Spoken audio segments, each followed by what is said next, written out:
Perhaps I should start this poem by informing you that I am bilingual.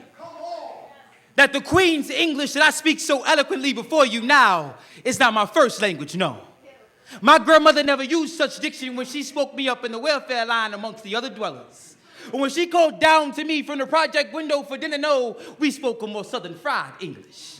This rhetorical recipe has been in my family for generations. Grandma say, Big Mama hid it under her tongue and she headed for northern cities during the Great Migration. Scholars call it African-American vernacular English, but my guys, they call it slang. The man calls it Ebonics. I call it America's Creole. The last remaining squads birthed from a European and African pidgin turned into the dialect of the doughboys, a bass that rears in the rapper's rhythmic rhetoric spoken everywhere from the trap house to the liquor store, from the HIV testing clinic to the bus stops. It's the official language of the undefined black culture.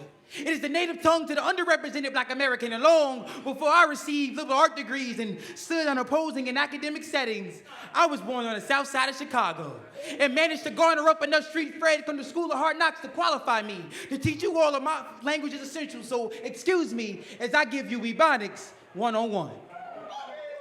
Chapter 1. Any English word that holds an I-N combination, the I becomes an A.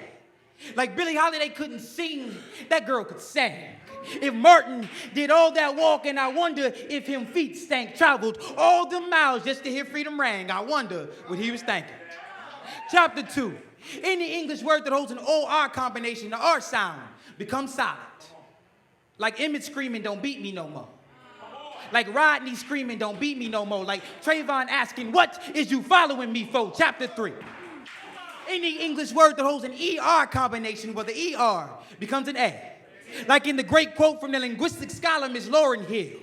And even after all my logic and my theory, I add a motherfucker so you ignorant niggas hear me. See, there's culture in these words. The bended back of my speech comes from years of carrying the black experience. The verbal diaspora of Africa shapes my spine. We cross our T's like the Middle Passage, dot our I's with strange fruits, curve our S's with mid-Atlantic roots. You cannot expect us to be slaves to your phonetics forever. And just like our history, we will defy the structure of your Jim Crow grammar, refuse to speak within the lines of your Mason Dixon diction. You cannot correct this, context this, connotate my accomplishments. See me be black male, use double negative to make positive. He will write into the black story no longer subsists. He will write into a clenched pen is synonymous with a clenched fist. He will write into the black male is able to live, be, exist, class dismissed.